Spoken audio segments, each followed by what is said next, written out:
Back when nothing truly mattered and we hadn't had a clue. We fell into play the game. Nothing would ever be the same. There were times when there was laughter. There were times when there was joy. But they took it all away for the pleasure in our pain. Welcome to our new world. Shine a light on everything. Please don't be scared for what we know. Welcome to our new world. All the lie you tried to hide away from the scars we made. This is your chance to understand we did not design this plan that was built for you. There's nothing you can do.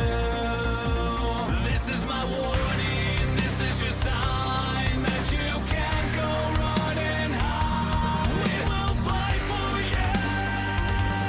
You know it to be true.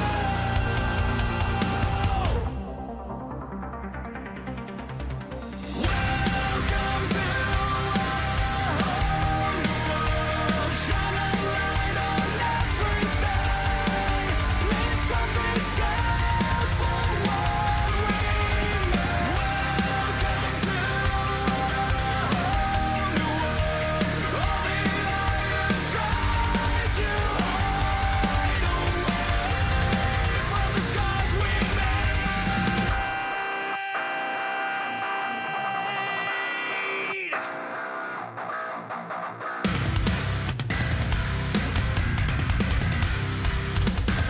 From the scars we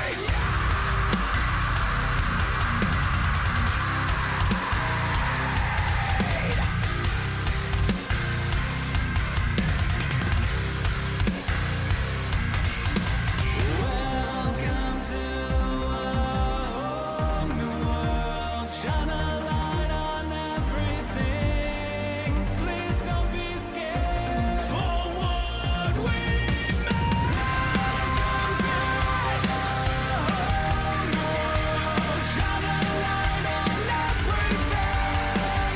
Please don't be scared for what we made. Welcome to our new world. All the lie you tried to hide away from the scars we made. Welcome to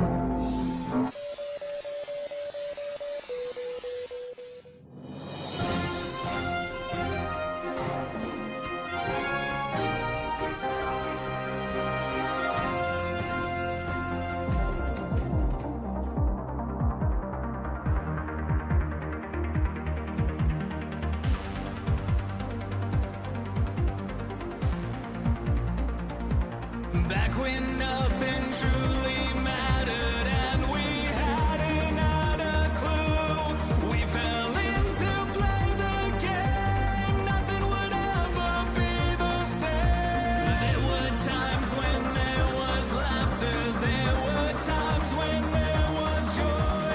But they took it all away for the pleasure in our pain.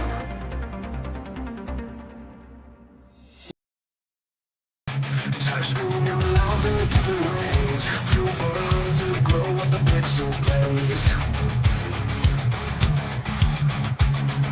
The rubber is rolling, the fist clenched tight. Your TV lights up the endless night. Fight to fight, we live the speed. No TV feeds our endless need.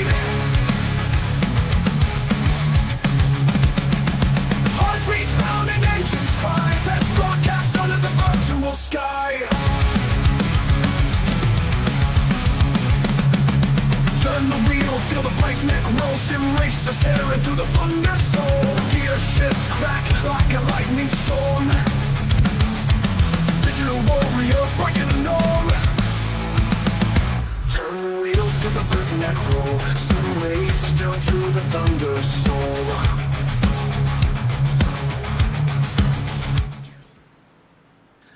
And welcome, guys, to Nerd TV for another Global Racing League Truck Series race live from the simulated Milwaukee Mile Speedway, where they're going to go 175 laps around this 1 mile facility as we get the countdown to green, presented by, of course, Icon Apparel Company. As we count down the last 4 minutes of this practice session, welcome to race 1 of the playoffs. Race 1, round 1, race 23 overall for the season. Weather on track, 75 degrees in the skies, 74% humidity. Cloudy, which I think that's wrong. I would say it's partly cloudy. Judgment off the sky right there. And just a little amount of winds, which should not play a factor in tonight's race at all. My name, of course, Jeremy Stanley, a.k.a. J Swifty on the interwebs. And to my right side, the guy with 1,000 hats, +1, plus defeated this week after a bunch of work. And then some family time, of course. Mr. Dustin Loxton. What's up, man? It's hell to get old. It's hell to get old. We'll just leave it at that. Body doesn't take the punishment that it used to. But, talk about punishment, Jeremy. You talk about an opening race for the playoffs. Milwaukee Mile is a very tricky track. Very difficult, very tough for the drivers. What a way to open up round 1 of the 10-race playoffs. We got 10 weeks before we crown a Global Racing League Truck Series champion, and it starts right here in Milwaukee. Yeah, it's not so much physical, this track, because that's a lot of mental. This place can get really spaced out, so if you're not really feeling the track, you got to be locked in for 175 laps, which is a long time around this track. So, it can be a little physical, of course. It's not the smoothest track by any means, but it's flat, it's slower. The mental game, you got to hit your marks perfectly almost every single time. Very easy to try to widen out turn 4 especially. That corner feels like you can go for days on the exit, but nope, it sneaks up on you. You can hit the wall real quickly. Turn 2. A lot more tight quarters. A lot of trucks you'll find hit that wall. I would imagine, at least tonight. I've seen it before in other cars. It's been a while, though, since I've seen these trucks go around this 1 mile track. Yeah, it's going to be an interesting one for sure. And, of course, with the playoffs starting, that means your top 12 drivers. We were incorrect in building the drama last week. We were thinking 16, but it's 12. It's all right. 12 drivers made the cut, so points have now been reset. And the driver with the most accumulated points 10 weeks from now will be crowned the champion. So a lot of good tracks in the mix, Jeremy, as we work our way through the playoff schedule. Yeah, I like their schedule. It's mainly about the same, of course, but a couple differences like Chicagoland. Love to see that one on the schedule. Yeah, but we're going to go this race here. Then we're going to take a week off because of Labor Day. And then back to it to the end. So Atlanta, Bristol, New Hampshire, and Kansas are the next set of tracks for the month of September. Looking forward to all those. You get a drafting track. You get a short track. You get New Hampshire, which is basically what you're going to watch tonight. And then you get Kansas, which, of course, multi-grooved, multi-banked progressively speaking. And, just a little bit of everything there. Great month of September coming up. Absolutely. And I tell you what, we've seen a lot of good racing, Jeremy. We've seen drivers really coming on strong in the later half of this regular season. Full Throttle Motorsports had really been coming on strong in the later half of the season. Michael Thorpe Jr., technically fastest in practice right now, so what a way to start that off. Grim Reaper Motorsports had been super fast. Lone Star Racing with Stephen Hayes and company had been super fast as well, so a lot of really good. Ghost Motorsports was in there a number of times. Tyler Honeycutt, coming out of nowhere. He squeaked in, 3 wins this season? So as a part-time driver, nonetheless. I mean, there's a lot of teams and a lot of drivers that are making some big bids for this playoff. They sure are, man. As we're going to go full screen as we're on qualifying session, so we'll turn our cameras off. We'll see you at the post race.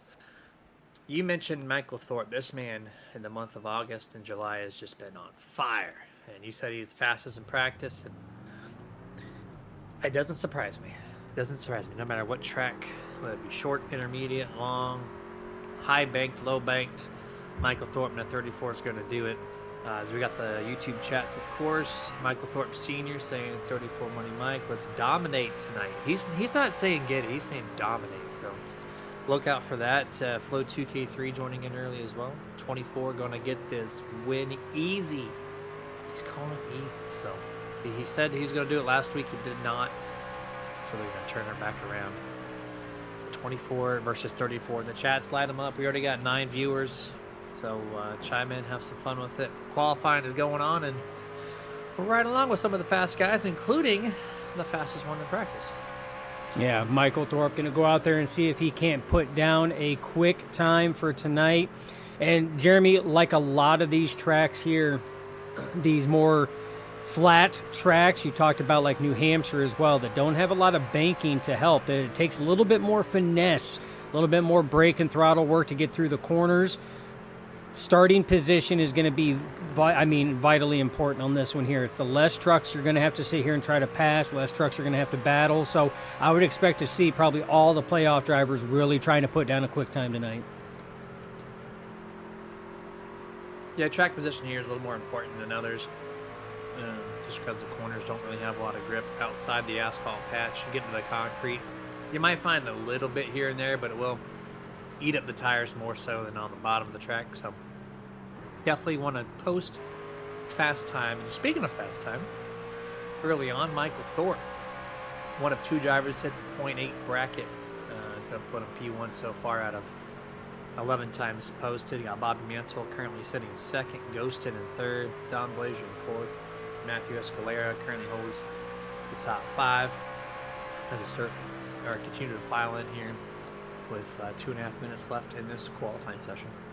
Yeah, fantastic qualifying time for Michael Thorpe Jr. and the Full Throttle Motorsports team there. What about Grim Reaper, though? Currently holding 2nd and 3rd. Well, was 2nd and 3rd, now 2nd and 4th. Ghost in there, new addition to the Grim Reaper over the last month or so, and Bobby Mantle in 2nd. So Grim Reaper showing up, but Tyler Honeycutt, we talked about him in Ghost Motorsports. Puts himself P3 right now with a 29.9. Still, like you said, only 2 drivers in the 0.8 second bracket. Got a little drama in the chats. Kermit 418 out of nowhere says 24 easy. Michael Thorpe Sr. laughs at that, saying easy, what? And then, so 24 versus 34 in the chats. Have fun with it if you will. But let me tell you, EJ Luna, P11 to Michael Thorpe's P1. Not looking good in the 24 camp early, but we know 24 will make up that time on the track. He usually kicks in about halfway in that race and shows up. Yeah, and a lot of it has to deal with tire management as well, especially at this track. This is an age track. It is more abrasive than some of our other tracks we visit. It's a flat track. You don't have that banking to help, so you really gotta wheel it to get it to go around. But as it sits right now, though, Thorpe Jr. out of the 24-34, Thorpe is first, Luna's 8th. Still a top 10 start though, but EJ's definitely got to pick up some time on that track. 1 minute left in the qualifying session. 16 drivers posted time. Looks like 6 without. And as far as on track goes, everyone has posted time that's currently on track. So we're just waiting for the final 5 or 6 to either jump on track or just click the button that says we're going to exit out early. To go over points, of course, the top 12 are all tied, right? It's a whole new season. It's post-race playoffs. There is bonus points, but they don't have them officially posted to the drivers that earned them throughout the regular season, the past 22 races. So we'll probably get that updated next week to give you a true look at the points. But I blame Bobby. I blame Bobby. Bobby Mantle, you're blaming him, huh? I am. I don't have get another I don't get guy. a chance to blame that guy for a lot of stuff. So you know what? I'm gonna say it's his fault this time. Well, I'm gonna blame him too for I know the viewers can't see it, but the results tab when I open that up in game, they put the playoff driver marking the P next to it. That's fine, but they didn't. They erased the entire first name, so it says P Thorpe, P Mantle, P Honeycutt. If it wasn't for me and you not knowing or knowing the drivers' names, how am I supposed to know what their first name is? It's okay. We got it. We've done this all year long, plus some. So, all right, Dustin. They are gridding. But before we grid, we're going to thank our sponsor, Icon Apparel Company. That's iconapparelcompany.com. If you want to customize your esports jersey, softball jersey, any type of jersey that you need for your team in the real world or in the esports, create it all by yourself. And that's at iconapparelcompany.com. And promotion code SUPERNERD will save you 25% off. And here we go. Starting lineup for race 1, round 1 of the playoffs. Michael Thorpe Jr., Bobby Mantle on the front row. Tyler Honeycutt, Abram Ghostin in row 2. Row 3 will be Mr. Grant and Don Belasia. They're in 5 and 6. Row 4 is going to find Matthew Escalera and the number 1 of Michael Hayes. And in the 5th row, we'll find EJ Luna and Joshua Altis. Row 6 and 11th will be Mr. Weimer. And then to his outside, Bradley Miner in the 46th and 12th. Row 7, you'll find Dustin Franklin. And then to his outside, they're going to be Christopher Whites. Row 8 will be Mr. Gaston. And then to the outside him in P16, Spearman, coming back-to-back weeks here at GRL. And then the rest of the guys filed in by their I rating highest to lowest. That's going to be Michael Hayes, Chuck Cobb, Patrick Gettner, Kenny Heath, Ricky Hudgens, and Callum Bailey, the Swedish-Scottish warrior, proclaimed not by himself but by Dustin. That's right. And then confirmed by Mr. Callum. So it is legit. It is all good. 175 laps. No gimmicks. Just from here to the checker flags tonight. Who's going to be quick? We already know the 24 and 34 got their bids on the chats. Who else has a driver? I don't know.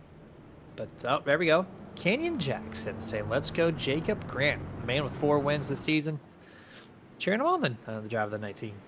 Yeah, and I tell you what, he's got a good starting spot. And actually, for that matter, you know, we showcase teams before. Grim Reaper Motorsports has 3 of the top 5 starting spots right now. Bobby Mantle, Abram Ghostin, and Jacob Grant. But Full Throttle Motorsports can't count them out. They got 2. There are only 2 cars starting in the top 10 with Michael Thorpe Jr. and Matthew Escalera. So, I mean, we've got a lot of drivers. Ghost Motorsports represented out there. Tyler Honeycutt in 3rd, Mike Hayes in 7th. So these drivers are showing up, Jeremy. It's going to be a good one. It's going to be a hard-fought battle all the way to the end on this this very flat track. Very flat indeed. We should have 1 pace lap here. There's the mile, so I think they count it as a speedway, not a short track. Should see the pace car dip down. Very tricky pit road, by the way. There's just a cutout on the infield wall that you kind of have to squeeze yourself into, or else you're not going to make it at all. Pace car down. Green flag is in the air. Here we go. Taking off into turn number 1. Let's see, no mistakes here. A couple trucks already kind of cautious on entry. Cold tires, flat surface. It is very difficult sometimes to get this thing to rotate. And off corner exit, a little scattered out. Very clean for the first half lap. Yeah, first half lap very clean. A lot of give and take by these drivers. They know now that there is no reset point. These drivers got to accumulate all the points that they can. And it looks like they're giving a lot of room here as we got one truck. That looked like Danny White, wicked loose off of turn 4, is able to save it, though. But he's going to lose a lot of ground falling all the way back to the back. But still some side-by-side racing going on right now. Matthew Escalera, he's going up to that 2nd and a half lane there. Trying to find some room, Jeremy. Yeah, majority of the field goes single file, minus just a couple of spots. One is the 6th and 7th up for grabs, the 19 and the number 1, Hayes and Grant. Continue to do battle side by side until corner exit, turn 4. Michael Hayes, driver number 1, actually able to clear the 19 on the outside lane. You can do that with fresh tires, but good luck doing that on the middle to long run. Yeah, and you're going to see the lanes change. Like I said, you're going to see drivers be able to maintain that momentum on that top side there on fresh to partway through the mid there as we see the 22 of Abram Ghostin gets out of sorts. He's going to lose a couple positions on that one there. He's going to cycle back to fourth behind his Grim Reaper Motorsport teammate Bobby Mantle, who also lost a position to Tyler Honeycutt. Now Tyler Honeycutt trying to set his sights on the 34, but not before Bobby Mantle has anything to say about it. The guy you blamed in the pre-race. Let's see if he can keep up that pace and get himself a checker flag. It's been a while since we've seen the 89 in P1. I'm sure he's looking to get back to it. Being a playoff driver, he's going to need those points, Dustin, because if you continue to run this average pace that he's had, it's not good for the later stages of these playoffs. So he's trying to turn around, and tonight getting a great start. Starting in second, currently still holding second after now 5 laps when they get to the start-finish line. But the 34, look at him. He's already out there. 5 truck links over everybody else as majority of the field continues to hold nose to tail for the most part. Jacob Grant on the inside now of the number 11, Don Blazer, trying to get that position from him. Yeah, and passing is super difficult at this track. Typically, that inside line is going to be the preferred line. And a lot of the times, Jeremy, especially later in the runs, you have to wait for that driver ahead of you to provide that opening for you to try to stick it down on that patch on the inside corners there and just wrap that yellow paint down. Sometimes those drivers don't make the mistakes, and that's where you see drivers get a little use out of that chrome horn that's just ever so conveniently attached to the front end of their truck. What do you mean? They never use that. Especially the Chevrolets and the Toyotas, they got that actual chrome bumper. As long as you spec map it right, you can get that thing to show up, and it's beautiful. But the chats, Dustin, they're already. I have to scroll to find all the chats already. Kermit says Flo's trying to get EJ kicked out of the race. I am K Smooth says good luck. And Flo 2K3 came back and said, I asked Dustin about the barrels, don't y'all worry. I'm assuming he's talking about Franklin and the 74, yes. Unless you've had some prior conversation with Flo. I don't think so. No, that is dating back to a week or two ago when Dustin Franklin had issues and spun or went to try to come down pit road, if you recall, and it just kept going forward, and he brushed and kind of took the left side of his truck off a little bit on those barrels entering pit road. That's right. I actually forgot about that moment, so thanks for that refresher here. Bobby Mantle, look at him. He erased that 5 truck length advantage to nothing as he's trying to make the first lead change of the night happen. The 34, Michael Thorpe Jr.'s led all 9 laps to start this 175-lap event. As we're going to be riding on board here, I think this is a great time to take our turn up the tudes moment as I make a fatal error there. And we're going to ride on board with these guys. We'll be right back.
And back, full screen here. Lap 19 underway, about to get to lap number 20. And I was kind of going through the stat book a little bit during that little break. And, well, I should have realized, but I did not. But Michael Thorpe Jr. is trying to do what Jacob Grant tried to do about a month and a half or 2 months ago, which is to go first time ever to 4-peat. Right now he's got 3 wins in a row.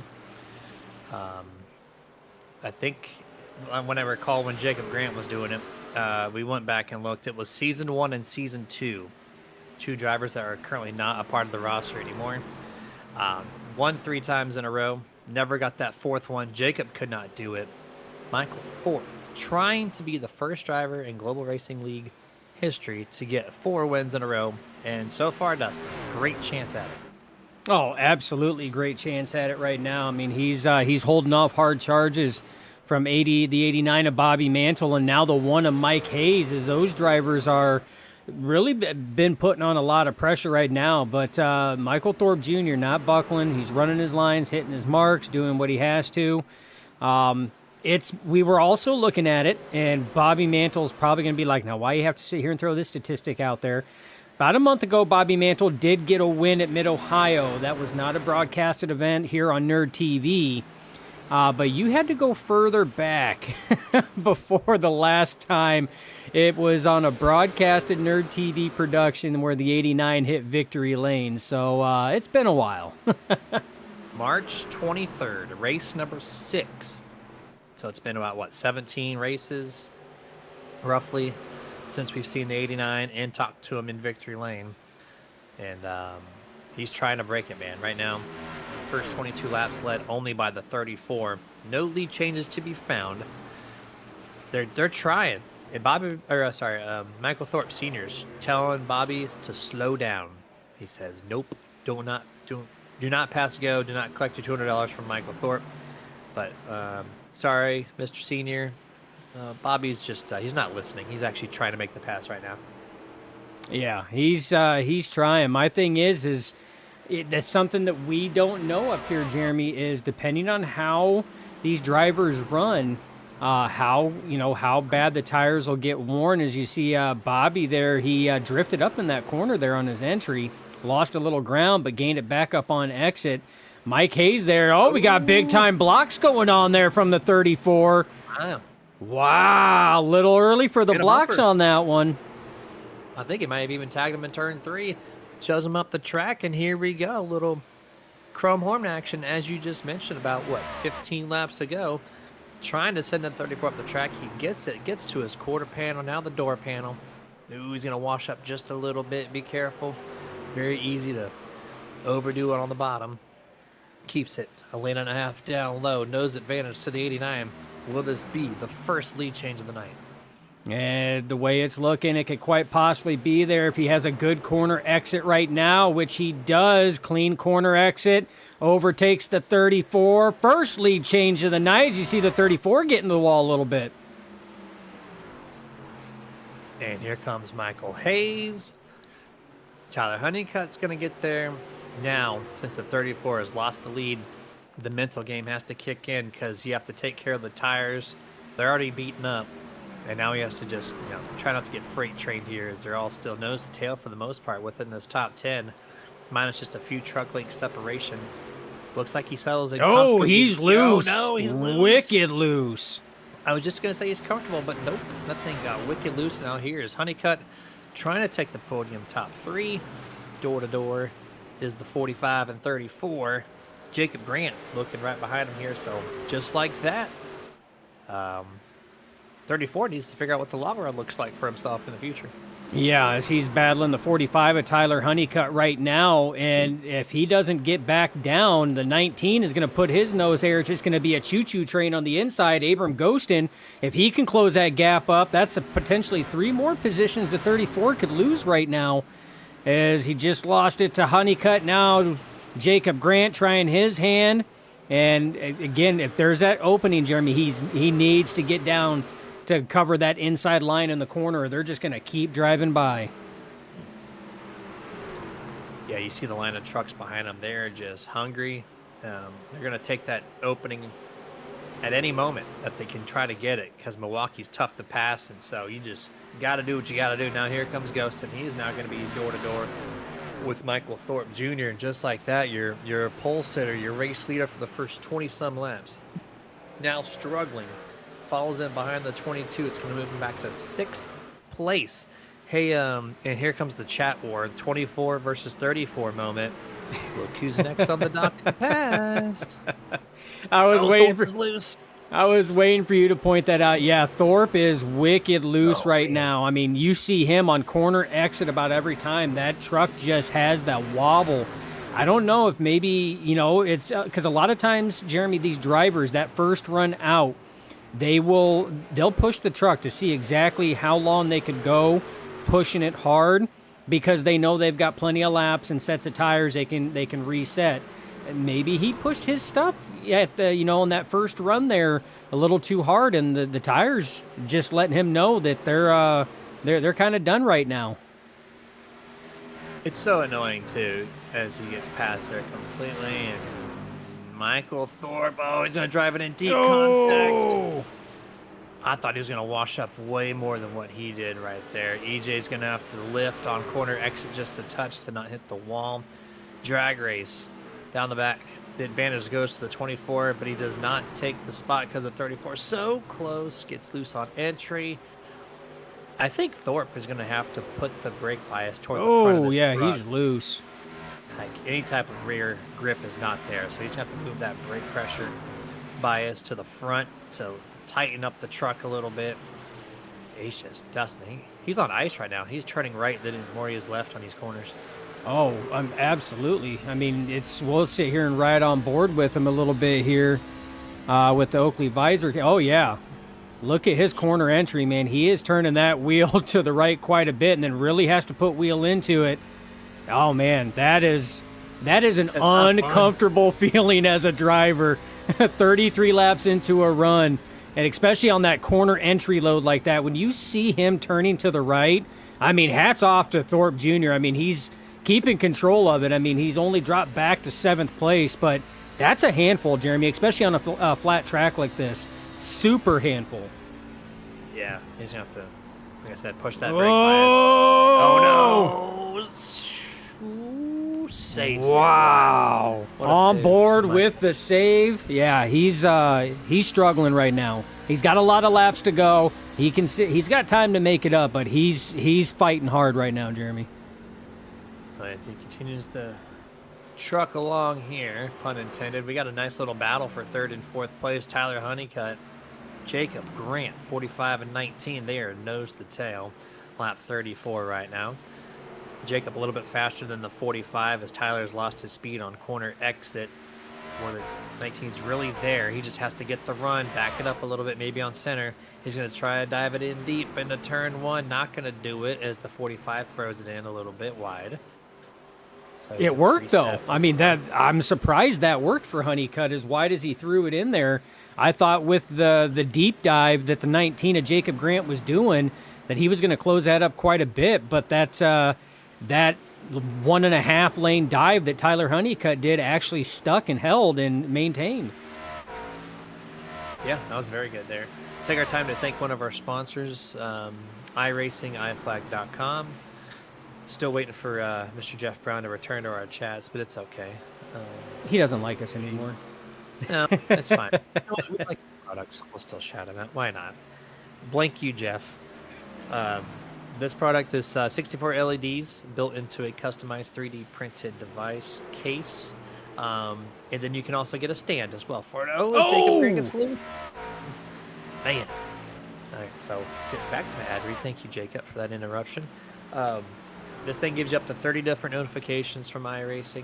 You can mount it. You can stand it on your desk. You can do whatever you need to complete your sim rig with a nice, bright, vibrant way to showcase your notifications. So go to iRacingIFlag.com today. Promotion code SuperNerd is going to save you 15% off anything you buy there, which upcoming iDash, but current iRacing iFlag unit, one-of-a-kind products. Go get you one today.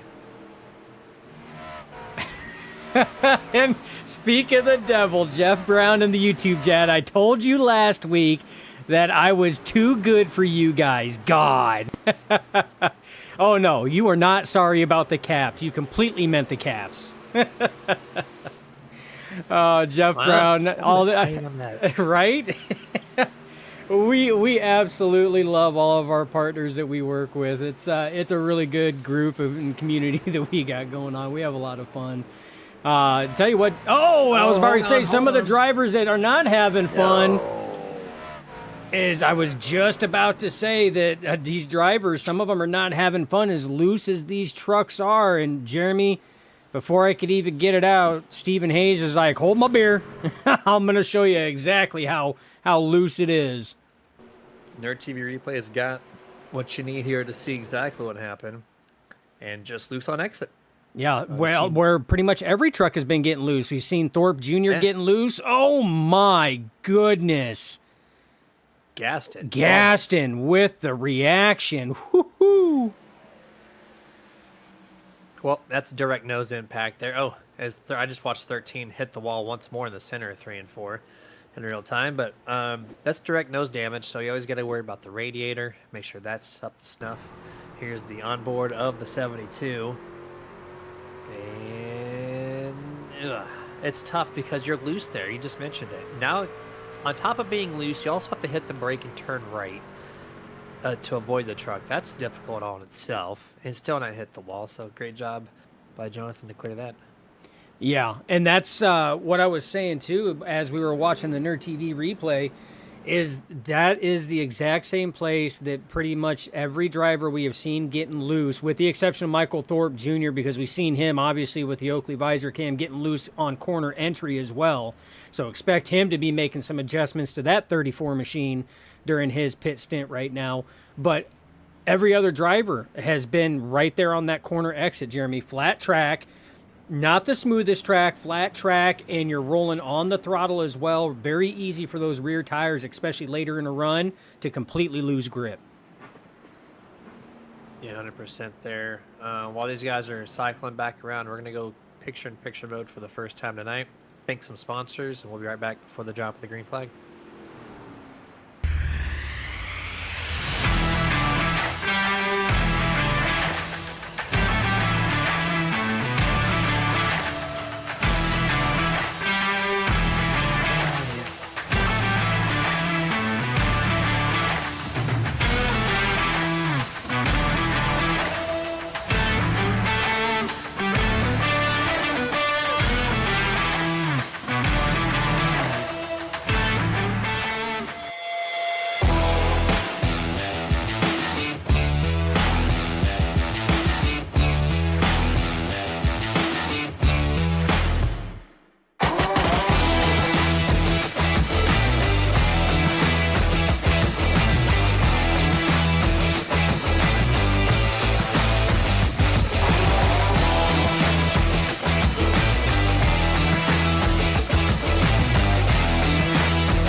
We are back. Green flag flies as we are back underway right now. Bobby Mantle leading the pack.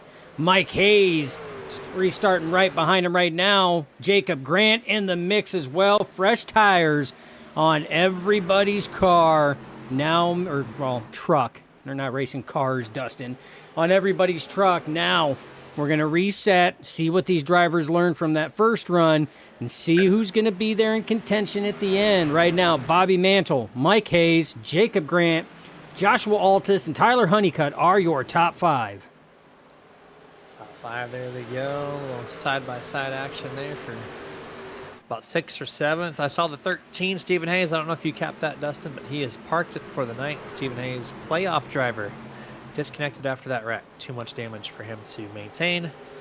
As we still are side by side. Jacob Grant in 3rd place. He gets wicked loose there off corner, but Abram Ghost is still trying to make the pass complete here. He does. Oh, he's going to look under the 45, a little aggressive. Tyler made the quick adjustment to not clip the 22's right front. And that interruption there on entrance allowed the 22 to clear the 45 almost anyways. He should be able to do it this time in 3 and 4. There he goes. Decent little action back here, about 10th place or so. Yeah, and guys are still waiting, for those tires. They just come off a pit road, still trying to build pressures up, still trying to build temps up a little bit. It's Tyler Honeycutt now he's getting a little pressure from the 11 of Don Blazer. So Blazer trying his hand. Bobby Mantle still out front leading, and Jeremy, he has gapped Mike Hayes by a good amount in just a few short laps. Bobby is driving like we have not seen Bobby drive since about March. Yeah, it's nice to see him to show up for the playoffs and go, you know what, I should probably start driving again and putting down some good lap times. And he's got a great clearance, almost an entire second over the number 1, Michael Hayes, who's back in second place, battling a little bit with Jacob Grant, the second playoff driver on the scoring pylon. P1, P3, P6 is your top 3 playoff drivers in that category. Michael Hayes doing it for fun, though, and he's showing a lot of speed, especially that middle run. He was passing some guys, and he might be a contender as this race goes on. Yeah, and I mean, Mike Hayes has been one of those drivers that he's been known for that mid, building up to that mid run to long run. That numero uno truck, it usually does pretty well. I seen him do something I haven't seen a couple drivers do yet tonight. I don't know if it was by mistake, but I do know that some of the drivers and officials, they will put those tires down on those rumbles on corner exit there to try to get some bite. He did it last corner. He did not do it this one here, but that was a little bit of a change of line there that I haven't seen out of these drivers tonight. As there got a lot of pressure here for second and third, still moving on. Almost an entire second separates first and second at this point. And the number 1 and 19 also gapping pretty good over fourth on back. So a couple of packs, if you will, showcased right now on lap 50 of scheduled 175. As everybody's single file this time, you see it going down the back straightaway. Not any passes made this time through 3 and 4, but I'm kind of impressed there, Dustin, how Mantle is able to show up in the playoffs, get a good run in, because he needed this badly. And if he runs like this, remember, I've already said in about 3 weeks, we got New Hampshire, which is an identical track to this basically. So if he's quick here, he might be quick in that race, which would be what, the start of the second round, I do believe. Yeah, it's 10 weeks long, so there is no rounds. Okay, there's no break in between. Nope, there's okay. no. It's the most accumulated points out of the next 10 weeks, counting tonight's race. So tonight's race plus 9 more races. Driver with the most points gets the prize. Okay, yeah, thank you for the correction there. And so yeah, that'll definitely set him up then. And he got this race, and he's got race number 4 in the playoffs. If he runs just like this, he might be sitting pretty for the later stages of our playoffs here. I'm going to thank a partner once more, and let's see if we can go dual. I don't know if Dustin can do this with the current situation with Stream Deck and OBS, whatnot, but raceepi.com, if you go on board with one of the driver's telemetries and give him the screen read. Don't know if it's possible. Let's see if he can work his magic there, but there you go. Perfect. Love it. So Race EPI builds professional-like setups for a bunch of different cars and track combinations throughout the whole iRacing service. They've helped me get multiple checkered flags when I'm, of course, say like a 5th to 10th place driver at best. So if you're looking to run a very stable but very fast, long-running setup, not just the short one, but the longer, which is very important, then head yourself over to raceepi.com today. You can do it for this league, Global Racing League. If you rewatch these replays and you're looking for a company that needs to help you out and you don't already have a home for your setups, then I would check these guys out first. That's again, it's racecpi.com. Yeah, and that's one thing too that we commend each and every one of these drivers on is these are open setups. These are not fixed setups by the iRacing default or anything else. These are completely open setups. There's a bunch of different setup shops that are showcased in this league. Drivers will manipulate the setups to their driving style because not every driver drives the exact same way. These guys put the wheel time in and they put the wrench time in, the simulated wrench time that is. So it's hats off to them. I mean, they're definitely a different breed of sim racers. Yeah, no, they absolutely are. Especially the ones that have so much time. Like, I know with kids and whatnot, me and Dustin up here can't really commit to like days and days of practice for a race. But so these guys, I don't know how they do it. They have a family to attend to, and then they still have a time with their teammates to sit there and go, okay, let's put 2 hours in this day. Let's put an hour in this day. I can do it every so often for like a 6 or 12 or 24-hour event, but when it comes to these 2-hour events, like, I'm impressed with how much time these guys can do it, and it showcases on the track each week in and week out. The product at Global is just so good, and it's partly why we've been calling the races here for quite a while. Isn't that right, Dustin? Absolutely. Look forward to calling future seasons. So. The level of competition, the level of skill that these drivers bring, the level of administration that is behind the scenes that makes everything run. We just show up here and just showcase it and make stuff look pretty with the razzle dazzle and the fancy stuff on the screen. But it's all these guys and the admins behind the scenes that make the magic happen, Jeremy. As we're continuing to move forward here with this race, still single file. We got a decent little battle, actually. There's a group of playoff drivers from 6th place all the way back to 14th. Every single driver from 6th to 14th is a playoff driver. So they're just all bundled, Dustin, in the middle of the track, doing battles. You now got a pass effort. Bradley Minor trying to get around the 73. Jeff Weimer. Mr. Jeff Weimer. And here comes Gaston. He's going to throw himself in deep into turn 3 as well. This is going to be a fun little battle. 73, he tried to squeeze the gap, realized it wasn't there. Abort submission, goes wide on exit. Jonathan takes that position quite easily. And the 72 is found. Oh, man, Jeff, calm it down. Too much. No caution. Saves it. Wow. Good save, locks it down. That's the scariest part about that, Dustin. He locks it down in front of fast trucks.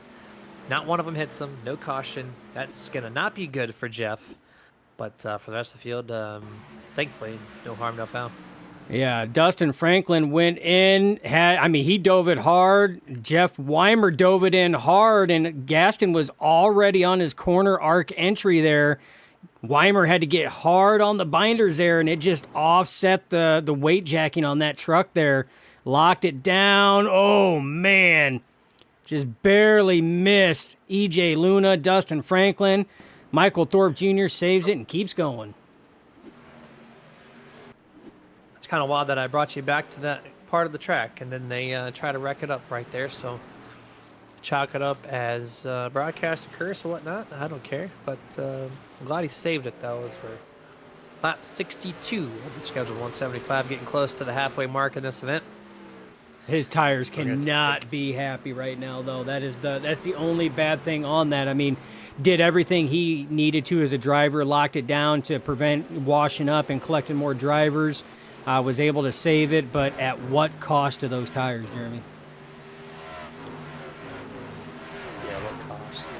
Quite a bit, I would say, as he did a full tire lockup there. So we're going to go picture-in-picture here once more. We'll be back in just a few laps.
Hey, can you do me a favor? I'm really hungry, but I'm trapped in here, and I dropped my last piece of boozy jerky on the floor. I can't reach it. Would you mind grabbing me a bag of the most tender, flavorful booze-infused jerky on the planet? I promise I'll pay you back. I mean, I'd eat my piece, but I can't reach it. Oh, actually, I got it. Oh, it's so good. It's so tender, so flavorful. You should really pick yourself up a bag. But if you do, you can't eat it in here. Now, this is my spot. I own this spot. Boozy Jerky, the original booze-infused beef jerky with a pair. Now available.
And back to full screen here as we're on lap 70 of scheduled 175. So 6 laps, now 5 away from 100 laps to go in this event for race number 1, round number 1.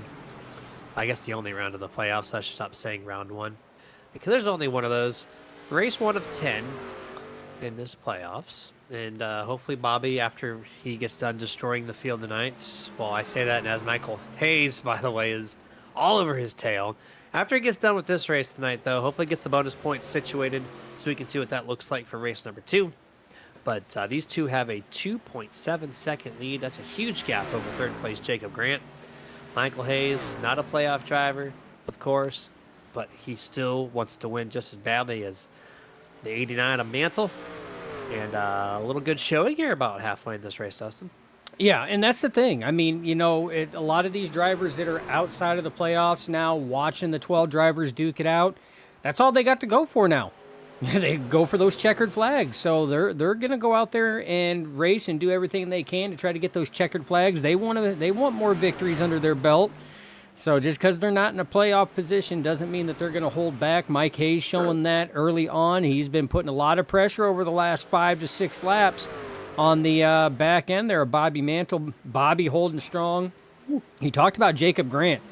Jacob Grant, third place. He's on an island all on his own right now. He's seized the top 2 right now, first and second racing ahead of him.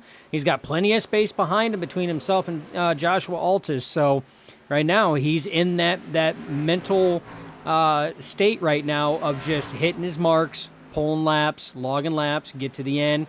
Now you go back to fourth place. You got, again, Joshua Altus there. Now getting close. This is going to be a heated battle here in the next few laps if Tyler Honeycutt can keep moving forward the way that he has. And it's going to be a good battle between the 94 and 45. A good little top 5 recap there, if you will. I don't know if you caught it a few laps ago. You talked about Jacob Grant. As soon as you put him on camera, right before that, that man slid so deep in the turn 2 exit. He was about 30 degrees sideways. Held onto it, of course, but now he is being very hesitant in each corner. But we're looking at the battle on track here. The highest on the podium. This is for 4th and 5th place. Tyler Honeycutt is there. Altus put on a good show. He started in 10th. Currently runs in 4th. Might fall back to 5th, but a name we didn't see, high in the practice charts, about mid-pack for qualifying. They give about 75 laps or so, and here he is. He's battling for the top 5 as we now get to 100 laps to go. Yeah, and here's the thing. Practice times are great, but what that does, Jeremy, is gives you an idea of how the qualifying is going to work out. The practice times, just because you can put down a quick time at the top of the practice tower doesn't mean that you are going to be there in contention for a win, because you can't run those times every single lap. When it gets to race, there's a lot more finesse that goes into it, a lot more tire management, a lot more managing the people around you as well. If you've got a lead, sometimes backing those folks up to save your tires. There's a lot more give and take into that. So the practice times, I literally look at those times as, okay, who's going to be the best driver with the highest chance to nab quick time for the pole. That's what the practice times do for me. Yeah, a lot of hot lappers in that practice. And then, of course, you get the data from the long run stuff. You can pass your teammates this and that under a track that has more than just 2 trucks on it or such. But YouTube chats, IMK Smooth says, as an administrator and former team owner, it took a while for us to get here. Had to kiss a lot of frogs. So, not entirely sure what you mean by kissing a lot of frogs to get here. You To just find a have some good prince. talent. To find a prince, man. That's what he's talking about. Come on, it's But old who's fairy tales. Come on. Who's your prince? Who's your Prince Charming? What out here you in this what field? Let what me you're know. watching right now, the product that's out here right now, the product that is product. being displayed is the prince. Had to kiss a lot of frogs to get there, but found the prince. Prince Product is the prince's name out here in this field. Okay, I mean, I'll give it to you. I didn't expect the product to be the personnel, but it's cool. It definitely showcases greatness out here, if you will. I got you. I got you, Kenny. I got you, my guy. It's okay. Sometimes I'm not here with it, but we're doing things in real time around lap 80, cycling through a couple of drivers. We talked about this guy quite a bit, that 34 truck, and then we decided to give other drivers some attention, and now we're kind of looking back at him. The 34 just kind of hanging on here a little bit. Currently P13, so he's lost a lot of time somewhere. He doesn't have any damage. It's just maybe he's searching. Maybe he changed something in the setup to fix the long run and destroyed the short run. Not too sure. But he's got some work to do all of a sudden to get back to that front and to get that 4, Pete Dustin. No driver ever in Global Racing League history to get 4 in a row. Had a great opening moment. And hopefully he can find what he needs on the next round of pit stops to get that truck fast again. Yeah, he's back there with his Full Throttle Motorsport teammate, Matthew Escalera, right now in the 43. They're back there in 13th and 14th. Still a lot of time. He still looks loose coming off those corners. Not as bad as what he was earlier on, Jeremy, but just from the broadcaster perspective, there's probably still a few adjustments to be made on that truck there. But still, I mean, we've got a lot of laps. We're working lap 82 of scheduled 175 race distance. Still a lot of laps to be had, but that 89 Bobby Mantle, he's been running strong. Mike Hayes has fallen off and away from him. Bobby has stretched that lead out, but Mike Hayes still solidly in that P2 position. Jacob Grant solidly in that P3 even after that close call, but Tyler Honeycutt, who had gotten around Joshua Altus, has slowly been tracking in that 19 over the last 8 to 10 laps, Jeremy. As Michael Thorpe Sr. tells me to relax, Dustin. He doesn't like me talking down on his son there, Mr. Junior, out there on the track. So we gotta praise the driver of the 34. Hey, he's doing great. We praised him on his ability to drive a ridiculously loose truck like that and his saves. So he gets praised. But this is the real world. Everybody cannot be at 100% spot on all the time. Sometimes we have our ups, sometimes we have our downs, and as producers, we cover everybody's ups and downs to include, well, Stephen Hayes, who lost it out of the corner and had to retire due to damage. Obviously a down, but we still covered it. And, 3 wins in a row. You got to speak to that too, right? So there's that as we're on lap 85 now. Look at the space among some of these trucks. Let's do the iRacing iFlag track map. We haven't done that in a little bit. This is what it looks like to have about, I think we went green flag around 41 to 42, so we're 45 laps into the run. And half the track is being consumed at this time through that little map there on the top left-hand side of your screen. I'm surprised how the top 2, Dustin, are able to separate themselves so far from everybody else. Are they getting the lap traffic already too? They They sure are. are. They got 30 coming up here, Mr. Marvel Spearman. So I'm starting to see some trucks go a lap down under green flag conditions. Yeah, and they have, like you said, over half of the track right now, so they're coming out of turn 2 as it sits right now, while 15th is coming out of turn 4. So they're putting down a very solid pit race pace right now. As these drivers continue on, you see Bobby Mantle now working the tailgate of the 30 there. That's Marvel Spearman. Seen him last week. Bobby takes a move to the inside, the preferred lane. So, yeah, now they're working lap traffic, Jeremy. Again, one thing to keep in mind, pit stops is going to be looming here ever so shortly, I would expect. I'm trying to debate right now if it's going to be for tires or fuel. Tires. Definitely tires. Tires seem like the most obvious answer, but I don't know what the fuel mileage looks like. They're 45 laps into a run. I would imagine a mile track, your fuel range is around 55 to 65 laps, somewhere in that ballpark. So they're getting kind of close to that if that number stands correct. So, but these tires are screaming at these drivers. You can tell by the space around the track. Even, you only go back to 8th place before you find the first guy that's 10 plus seconds behind the race leader. So there is that portion of it. So I don't know. Definitely the right rear, especially screaming at these guys probably to, hey, you need to change me. I'm ready to come off the truck. Yeah. And you talked about it too. I mean, this pit road, it's not a overly difficult pit road, but it's not an easy pit road by any means. If I was Flow 2K3 is going to laugh at me. If I was Dustin Franklin, I would probably really be worried about the pit road entry barrels. Because like you said, it's literally just a cutout in the wall, and that's that's where you turn in, and then you've got like 5 barrels that are right there at that junction. So it you don't have much time to woe the truck down, get it down to speed, and depending on these drivers' brake bias, Jeremy, that could be even more tricky depending on how they have that adjusted. Yeah, you just have to.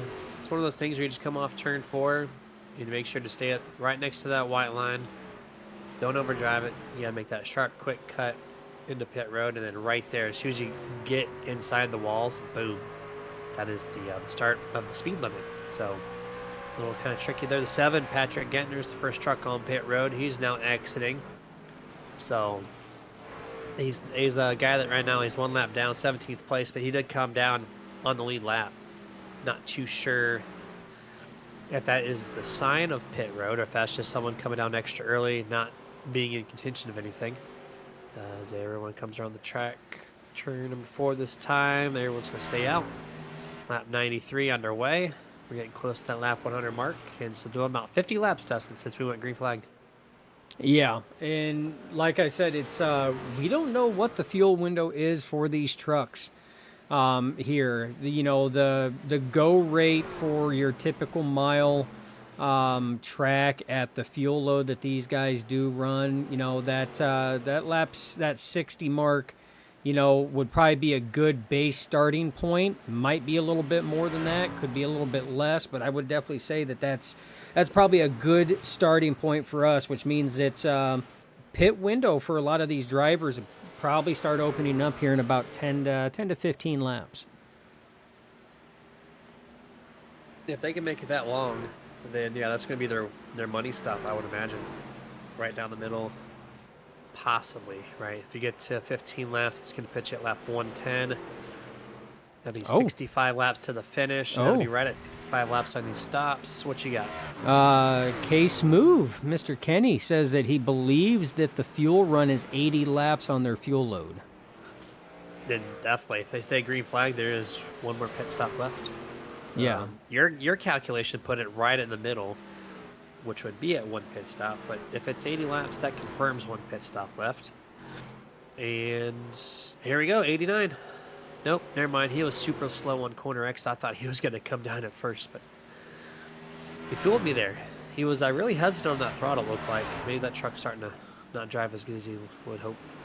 Yeah. No, and like I said, I mean, fuel is great, but a lot of the times, Jeremy, like I mean, you look at a Bristol, man. I mean, you could sit here and pull, you know, 100 laps on a tank around there, but a lot of people will pit sooner than that because of tires. Tires mean everything. I mean, yeah, if you got the fuel in the truck to get you the distance, that's great. But if you're running on slicks, that doesn't do you any good. No. Nope. And all these guys, either right now the right front's so chewed up that the car or the truck rather can't turn, or the right rear is beaten up to where you're driving on ice. There's no truck out there that's probably in a comfortable state, if you will. They're all, oh, hold on. Ooh, that 7 truck, Patrick Gettner. I thought he's passing the one of Michael Hayes that's currently in P2, but he drove it underneath him, slid way past him like it was a dirt slide. I thought that was kind of wild pass there. I thought that maybe they were going to make some contact, but he stayed clear of that. You know, he's trucking along forward here. You're going to try to get his lap back the hard way, of course. 2 laps down now. So we'll go from 2 to 1 on these fresh set of tires. Yeah, and that's the difference between fresh tires and old tires. That's the game breaker right there. And yeah, Kenny, you are correct. This track is notorious for pit road penalties under green flag conditions, just because of the way and the configuration that this pit road is. You don't have much time to woe it down to that pit road speed. So a lot of drivers will get tagged for that speeding on pit road, unsafe pit entry style penalties. So it's a tough track, not just on the track, but you know, like Kenny said, it's on pit road as well. Pass for second place. Mr. Honeycutt passes number 1 of Michael Hayes. So Tyler move him up to P. Number 2 is Michael Hayes has fallen off quite a bit. Just that pass a half a lap ago. Shifts the number 1 back to 6 or 7 truck links already. So he is way off pace to what he just was about 5 or 10 laps prior, as we're on lap 100 at this time. And yeah, minus what you touched on, Dustin, that pit road entry, you also can't see the cones or the line until you're in. Oh, we got a car in the wall. 34 Michael Thorpe Jr. slow on the front stretch, handling issues. You got him on the TV replay. Oh man, he was wicked loose on corner entry. We seen him do that before and save it. And he was wheeling it. He was wheeling it. Oh, and then it just gripped and snapped. Oh, no. Does he? Oh, he actually doesn't hit the wall. Okay. Well, let's see here. He's just way up high. It looked like he was hitting the wall on corner exit 4, but he had spun prior to that, getting the full exit there. And yeah, okay. No damage. That was very good. Oh, Mike Hayes. We come back to live, and Mike Hayes drifting out of turn 4. Jeez. Like I said, you're either tight or you're wicked loose. There's no in between here. And count the number 1 and 34 as loose as. Watch this. Watch 34. He is back to where he was on that first long run. And just probably turning right just as much as he is left again. Look at that. Start going by. Turning to the right. Still right. This is Milwaukee right here. Oh, man. That looks not like fun at all. No, that's a complete opposite of fun. Your biceps yelling at you. Oh, yeah. Oh, man. I mean, unless you're Ken Block and you loved, rest in peace to a legend. You know, you loved sitting here and driving a car or truck like that. But out here in stock car world, that's not fun. Not fun at all. Nope. For 2 laps, sure. For 175, nope, forget it. And Thorpe is trying. He's coming down. He's coming down. He's coming. He's no longer trying. And there you see how difficult that pit entry is. You do not get much time at all. Of course, he made it look easy, but he also entered in way off pace. So just like a decent amount of these trucks will be eventually. Because let's actually look at the pace. The delta between first and last laps on a fresh set of tires. Let's see. Fast lap was on 44 for Bobby Mantle, and he ran a 30.1. And actually, to my surprise, sorry, he ran a 30.1. Now he's running a 31.6. So it's only a second and a half off. I expected around 2 second fall off, but at least 89 being a quick driver tonight, 1.5 is the current fall off. Yeah, and I was expecting a little bit more of a fall off too. Some of the drivers, depending on how good their long run program is, we might be eclipsing that 2 second fall off compared to their fast time. But yeah, tires, Jeremy. I don't think it's going to be as much of a fuel as anything else. But these drivers, man, they're holding on for dear life in some aspects of this track here. Lap 106 underway. Mr. Kenny Smooth said, wait till about lap 110 for the leaders to come down pit road. So we're just a couple laps shy from that mark in the race. As we're going to cycle through here a little bit. Tyler Honeycutt still making progress toward the 89 to mantle. Drivers 5th through 11th, all playoff drivers consecutively. AC Thorpe's back on track and making some passes here quick. I was kind of curious in the back of my head, too, how many drivers would take a 2-stop strategy versus a 1-stop at this point? Because you could have cut it into thirds and kind of kept a faster pace, but no one took that route as they continued the log laps. So here comes second place. Couple laps shy of lap 110. Tyler Honeycutt on pit road. Yeah, so I would say at this point in time, Jeremy, that green flag pit stop window is officially open. I believe it officially opened when Michael Thorpe Jr. came down after that spin, as he was definitely one of the top runners as well early on. But now with your second place driver coming down, question is now when do some of these other drivers start coming down? I mean, at this point in time, Jeremy, if they come down at 110, they're only going to have about 66 laps or so on that set of tires if it goes green the rest of the way. So, I mean, that's not a bad run, especially seeing as these drivers right now. I mean, if we pull up the pit stint length right now, they're pushing 70 laps on these tires as it sits right now. So 65 would still put them, especially with these drivers that have been running as strong as they have, at a really good pace to end it out. Yeah, taking the long run in the middle of the race. Take the shorter stint at the end, where you want to be the most comfortable, is up front and feeling comfortable doing so. And lap 110 is right now. So who's going to be the first? Bradley Miners on pit road. It's starting to get just a little busy down there. A couple trucks in. Here comes your race leader as well. Yeah, Bobby Melmantle coming in at the conclusion of lap 110. He will pass. It'll start 111.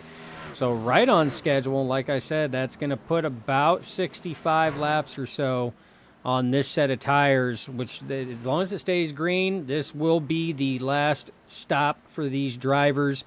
Except for Gentner. We did see Gentner come in. I do believe he was possibly doing a 2-stop strategy on that one. Patrick Gentner in the 7. Looks like no penalties to my knowledge so far on pit road, thankfully. Busy. There's EJ Luna coming off pit road. You got Escalera there. Tom Blazier. 43. I thought he was a little extra time to get up to that left jack, but he drops it quick and goes. And there goes about 3 or 4 drivers on pit road this time around, and Michael Hayes currently leads this thing, continuing to stay out in front of everybody else, as he is technically your third leader tonight.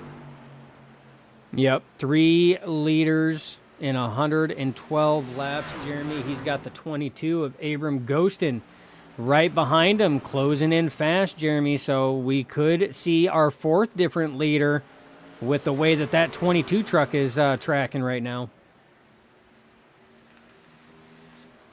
Yeah, I would imagine one of these guys are coming down pit road very shortly. Will it be the 22 to shortcut the one passing him on track? Might as well just come down pit road and take the pit road advantage. Not this time. Going to keep it 3 truck lengths behind the truck number 1. Michael leads his 3rd or 4th lap tonight. Here comes Ghost and driving it deep into turn 1. Michael Hayes goes really wide, leaves the door open, but able to get the drive off caution. Oh, this is going to change it up a little bit. Dustin, caution, 64. Mr. Danny White in turn 3 and 4. Fresh set of tires, too. Fresh set of tires, just came off pit road, not up to pressure or temp. goes into the corner, and those tires let him know, we ain't ready yet. Abort, abort, abort. And unfortunately, that's Destroys it. Yep, that's an engine expired. You've seen the poof of black smoke. That is going to end the night for the driver of the 64, Danny White. Yep, that is not what he needed or wanted. And this is going to reset the field, Dustin. Very odd. I know Patrick Gettner was on the two-stop strategy, as K-Smooth called it out. I figured as much, as he came down way earlier than everybody else. But it's going to catch him one lap down, and he has to pit. So that's going to be worst case for the driver of the 74. As pit road is open this time, everyone's going to pit. We're going to take a pit stop ourselves, go picture in picture, and we'll be back for the drop of the green flag.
Restarting lap 118 on the schedule, 175 laps, so just under 60 laps to go. There goes the pace car with the abrupt cut. Right into the restart zone, checks up the field a little bit. The 89 slips on the throttle, the 22 forgets the shift. Checked up the 45 with Tyler Honeycutt there. Gets into turn number one, regroups nicely here, 2 wide for third and fourth, fifth and sixth, top 2 single file. 89 takes the low approach, he moves up high, now the 1 swoops to the inside, block by the 89 into turn 3. Does not matter, Michael Hayes, early lead change, back to the race lead. Yeah, 89 Bobby Mantle tried that block to stop the run, but it was just too strong of a run by the 1. Now, the 1 does have fresher tires, Jeremy. During that commercial break, you and I were discussing that the way that caution came down is that 1 has, between him and the 89, has the fresher tires by about 7 laps or so. And the 89 was out there running on those tires, so that's something to keep in the back of your mind as well. 7 laps here is huge with a set of Goodyear tires. That is a lot of speed to be given up each and every single lap. Mantle's gonna have to hope that these tires plateau at a certain point and he get back to it. But me and you were discussing prior to going back to live that you think Hayes has the better short to intermediate run, which this tire advantage plus speed difference could be the decision over the 89. Yeah, I mean, it's when you look at short to medium run, I feel that the 1 and the 89 are pretty even on that. I feel that the 89 has got the better long run, the longevity on that, but with, a shorter amount of laps here, And given as long as Hayes does not burn the extra amount of laps he has on those tires off, the advantage I feel goes to the one here. It's only time will tell, but again, you can't count out the 89 either. I mean, it's we're just going based off performance of this race here, but we have seen stranger things happen, Jeremy. Yeah, absolutely. We've seen stranger things happen, and this track doesn't usually produce too many strange events, but you never know as this race continues on. Lap 122 this time down the back straightaway. Nice little 0.7, 0.6 second lead over second place Mantle. As third, fourth, fifth, sixth, seventh all still nose to tail off of turn 4 this time to complete lap 122. The gap has grown to 0.8 this time over the 89, and the short one's there, the best tires are there. Do we think that maybe the likes of Tyler Honeycutt or Abram Ghostin might have a chance, or is your pick, you think, just going to set off in the sunset at this point? I mean, at this point, we have seen these drivers do some incredible things behind the wheel. I mean, we have seen Tyler Honeycutt make some great calls and just equally as great wheelmanship. I mean, that's why he's got three checkered flags under his belt this season, as he's now going to the inside of Bobby Mantle.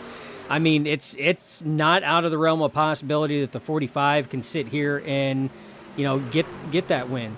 In some of our broadcasts, Jeremy, we have seen driver mistakes cost a win.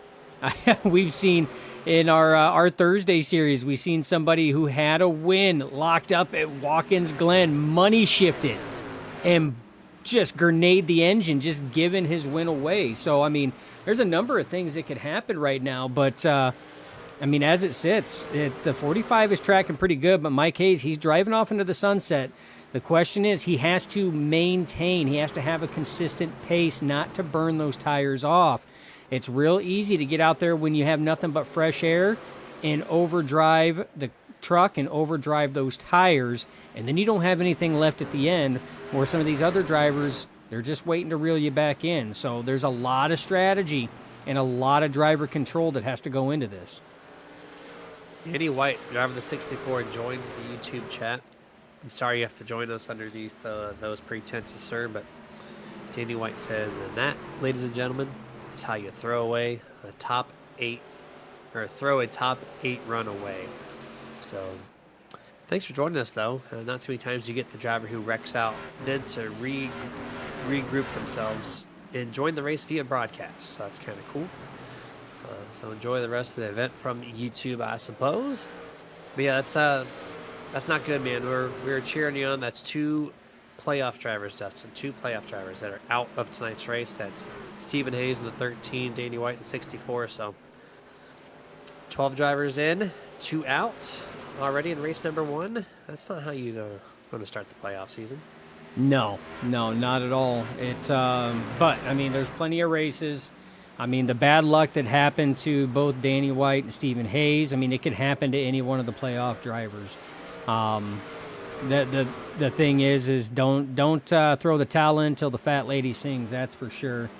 I know the chats have been going off since the drop of the green flag on the 34-24. Well, I'm going to sit here and give a recap because you know what? That's what we do. EJ Luna currently running 7th. Michael Thorpe Jr. back there in 13th. And Jeremy, he's way off the pace. Yeah, he's the last driver on the lead lap right now. 12 seconds back almost. I don't know what happened to him. He didn't hit the wall or anything, right? There might be right front damage, but I don't think so. I don't think he did. I don't know. But it definitely looks like a completely different truck from the start of this race. Yeah, it's just so wild. It's the virtual world, so you must have made a setup change that you can't figure out what you did to it, to where you can't reverse it. There's just something going on with the 34. Tyler Honeycutt is cutting into Michael Hayes' lead here, by the way, as he does not want a non-playoff driver to be a spoiler here tonight, and Tyler wants that 4th checkered flag, being the top guy in the playoffs right now. If he can come out of this thing with a W, it might set him up for a good momentum going to race number 2 in 2 weeks from tonight. Remember, we are off next week. It is Labor Day, so nobody is racing. And enjoy your 3-day weekend as well for that week, because most of our Monday through Fridays and some others like you will have off that Monday. So enjoy it. But it's a good time to reset if you have a bad race here tonight to regroup and figure it out 2 weeks from tonight. Yeah. And K Smooth says this is a tough track. Some tracks you race the drivers, some you race the track. And this is definitely one where it hasn't been the drivers so much. I mean, it's we've seen a lot of give and take, Jeremy. I mean, for the first race in the playoffs, this is playoff race 1. I mean, since the drop of the green flag, we've seen a lot of give and take by a lot of drivers, a lot of space, a lot of gratitude given back and forth. But the issue at hand that's been causing the problems is it's the track. It's the drivers against the track. And in some cases, Jeremy, the track is winning, and that's not what these drivers want.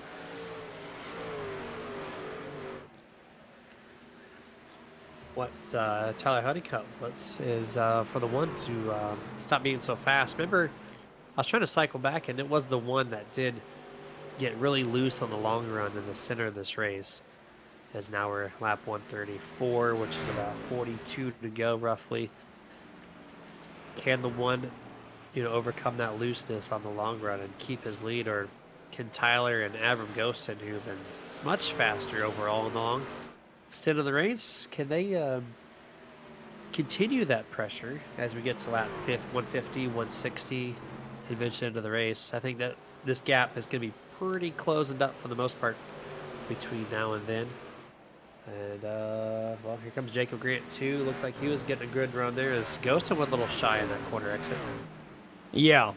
Yeah, it seemed he was out of sorts a little bit on that corner exit there. Didn't let the truck drift up. Don't know if he thought that the 19 was there more than what he was, so was trying to give room, but was definitely about halfway up the track rather than closer to that wall on corner exit. But this is a good battle right here. This is heating up. This is one of your pivotal battle spots that we always talk about. Of course, first, second, and third are pivotal battle spots because that's the Nerd TV podium. It's a chance to come up and talk with us.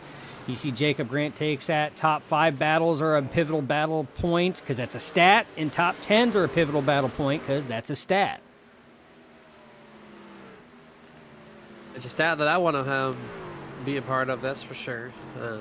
If you're a guy for the long haul in a league, not just a one-season hero, you kind of care about those stats a little bit. And Sim Racer Hub, they do a great job at keeping league stats from not just this season or last season, but all the way back to season 1. So for this league, you have to travel back, half a decade plus to find season 1. So it's kind of cool to add to that if you can. I know I would be one of those guys doing it. Especially on these mile tracks. I know we used to run all the time outside on super speedways. But what you got over here? It was just in the camera angle. The 34, man, wicked loose out of 2. He was sliding it coming out of 2 while you were talking. We had that long camera shot all the way down the backstretch, man, and you just seen that 34 coming out of turn 2. Man, and I hate to see that because he was such a strong contender at the start of the race. And it's a completely different truck. I don't know if the track conditions have changed, heated up, if the setup has just not, gone the direction that he was hoping it was going to go. But, man, it's tough. Yeah, weather's still 75 degrees in the sky. It's partly cloudy. The track temp right now is 100 degrees. I forgot to look at that number at the beginning of the race. But it's still triple digits out there. Regardless, as we are approaching or just after 3 p.m. server time, so it's about the hottest part of the day. So the track is definitely at its hottest and slickest point so far. So it could be partly why 34 has just lost the handling entirely.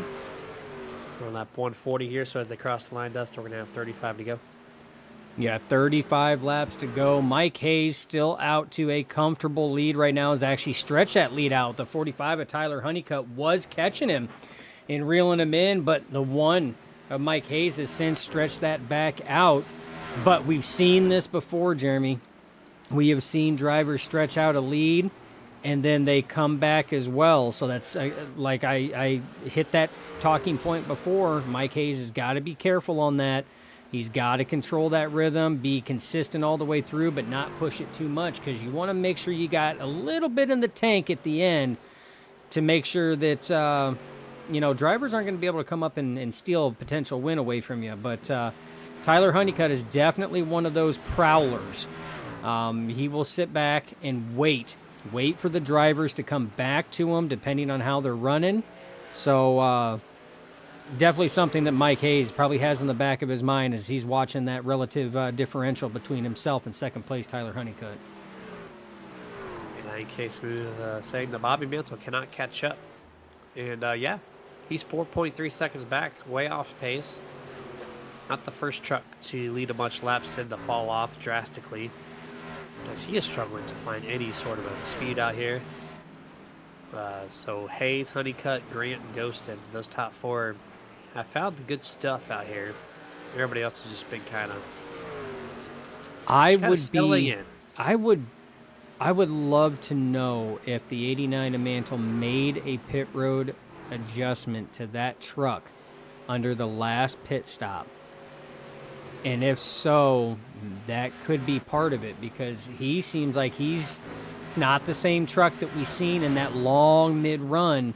It's definitely a very different handling and different looking truck than what we had seen. So I'd be curious if an adjustment was made, and possibly maybe it went the wrong way. Very possible. Very possible indeed. The truck looks fine. He's not getting loose or anything, but he probably just, too much tightness on the front. Maybe just can't get the power down. It's been very smooth and consistent on throttle. Not to try to spin it out, whatever the case is.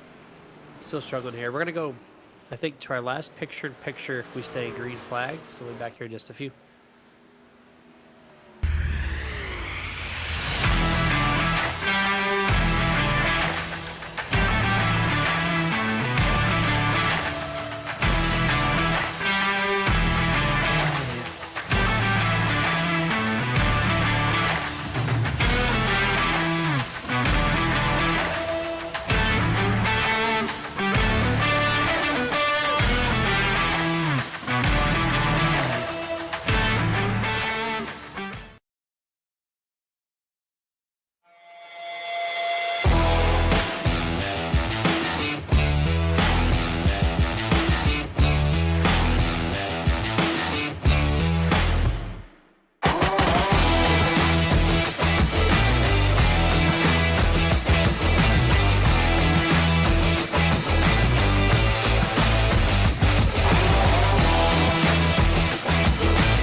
Hey, can you do me a favor?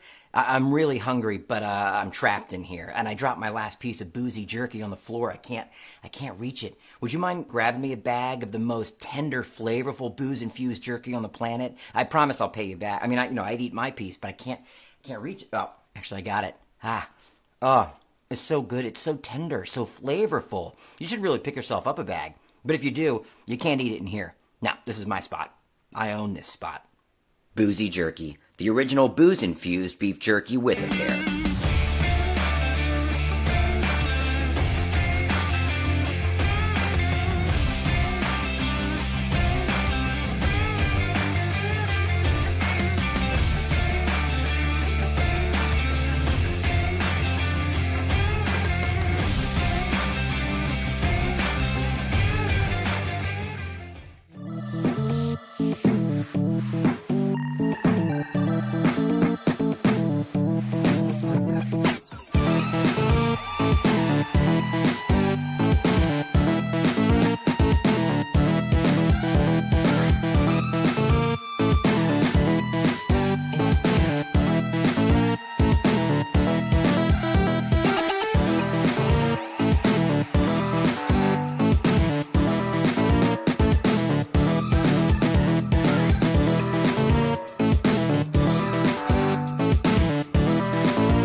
Back to full screen here. 20 laps remaining in race number 1 of the playoffs. And Michael Hayes, I asked the question earlier, is he going to have the fall off? Looks like at this time the answer is no. But we do have those 20 laps to go. Keeping that 2.1 second lead alive over the 45 of Tyler Honeycutt. Abram ghosting over that commercial break cycle that he took back his 3rd place. And then Grant is now 4th. Bobby Mansell trying to get out of 5th place. He's now looking at the 19 and going, hey, I want your spot, buddy.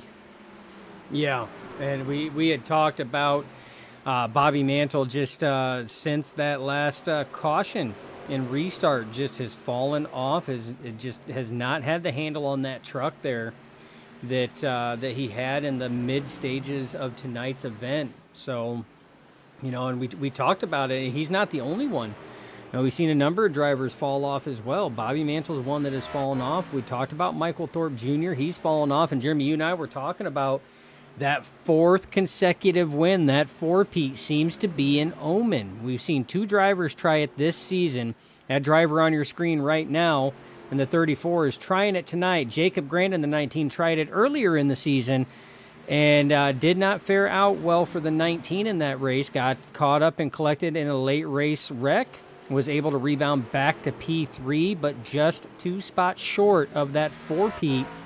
And it's not looking promising for the 34 tonight. So much like the 7 championships being an omen, no motorsports driver can get more than 7 championships across different platforms. Lewis Hamilton, you talk about Richard Petty, Dale Sr., Jimmy Johnson, all 7. So this might be one of those omen numbers, man, that is going to be a tough one for drivers to overcome. Yeah, yeah, absolutely. I can't remember. Yeah, correct me. I probably should ask this during the break, but isn't Michael Jordan stuck at 7 as well? 6. I think there's a 6. Okay, there's 6. Got it. 6, and it I was thought those it were was all 2 tied up. 3-peats. It was 2 3-peats. There was one that they didn't get it in the center. Otherwise, it literally would have been a 7-peat all the way through. But yeah, he's at 6.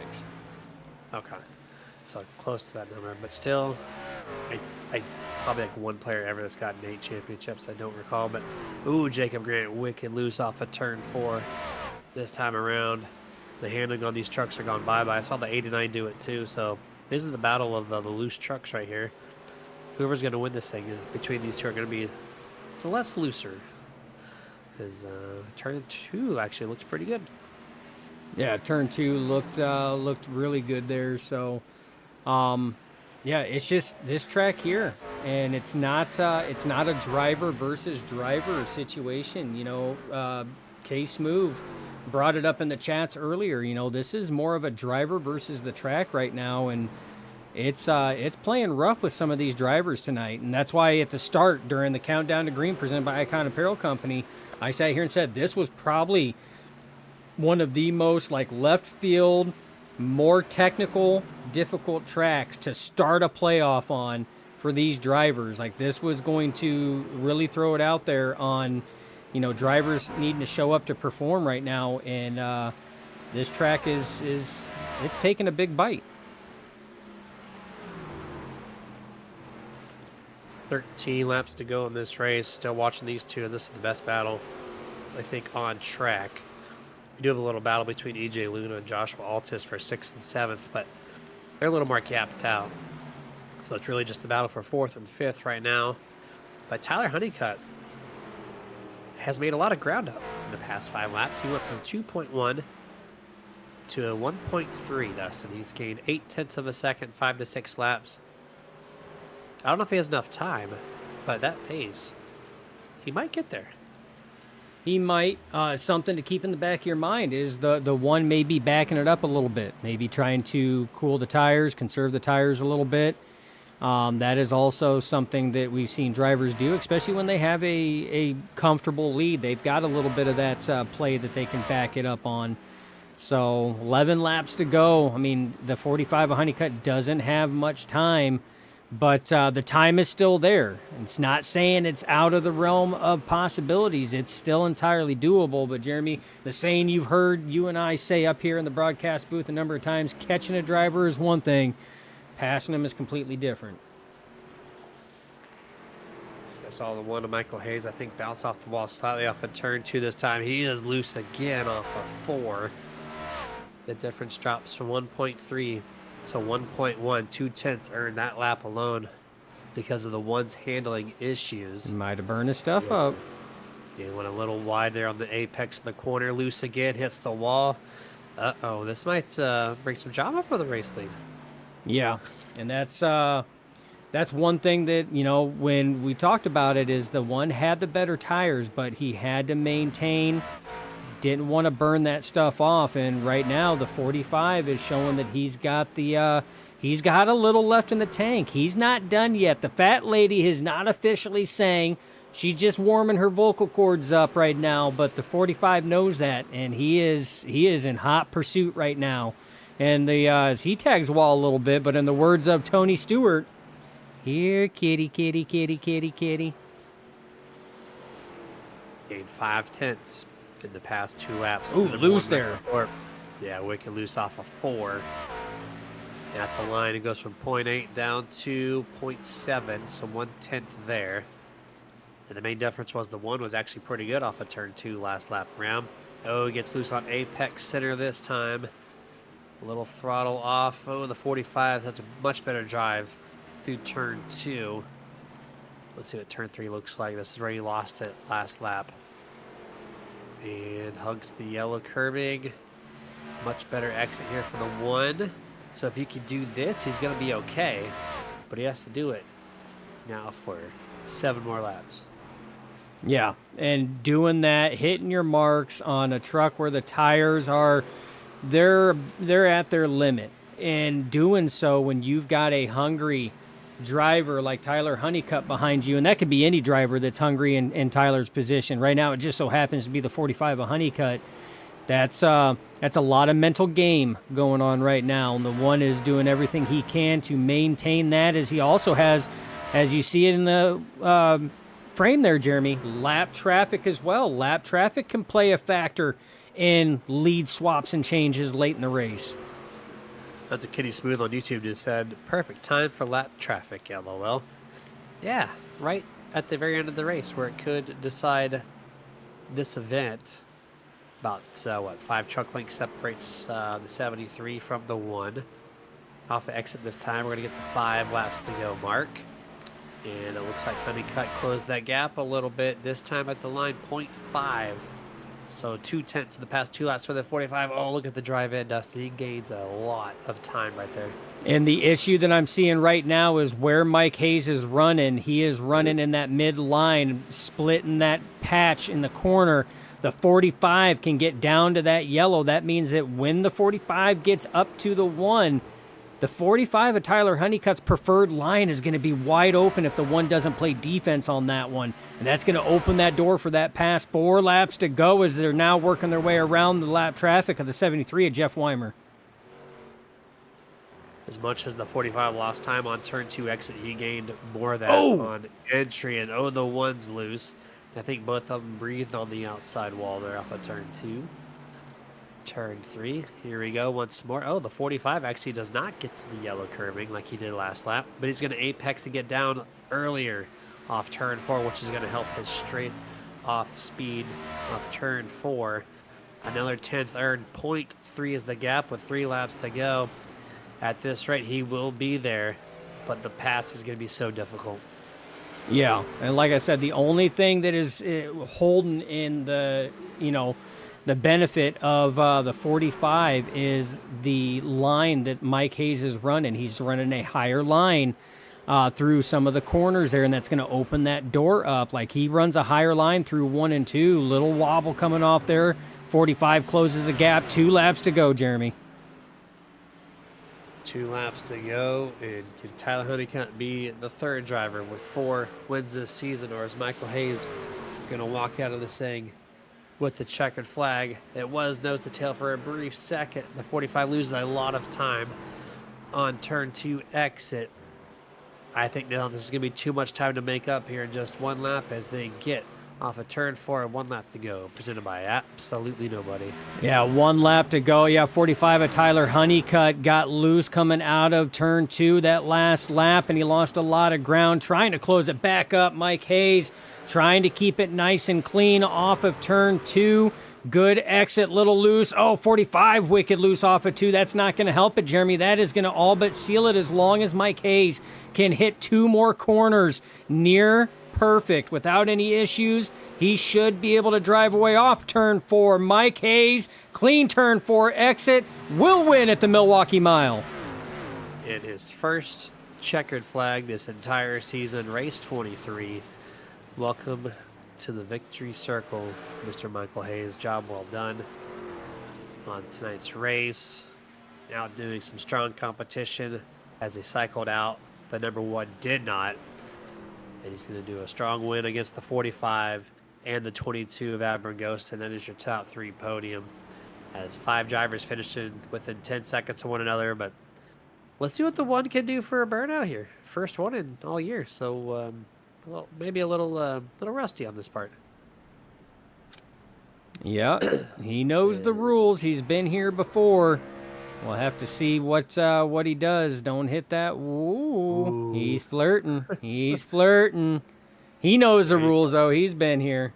That was a valiant effort by the 45. He was not holding back. He was doing everything. Just at the end, the tires were just they just couldn't handle anymore.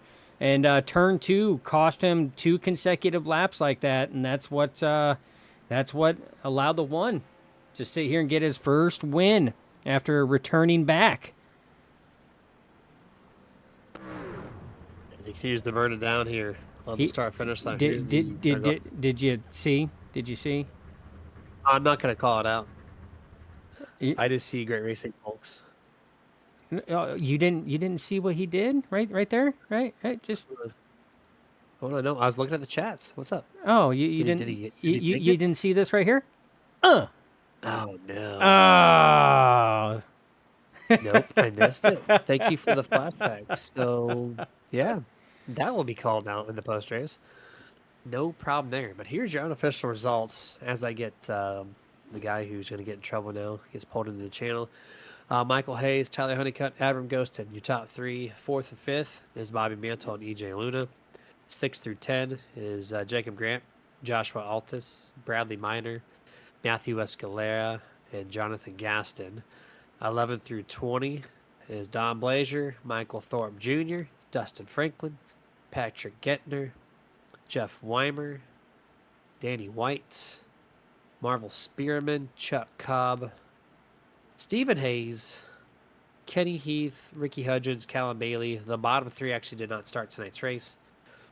So it's really just the 19 truck field here as they moved himself, I do believe, into the waiting room. So we're going to jump straight into the post race here.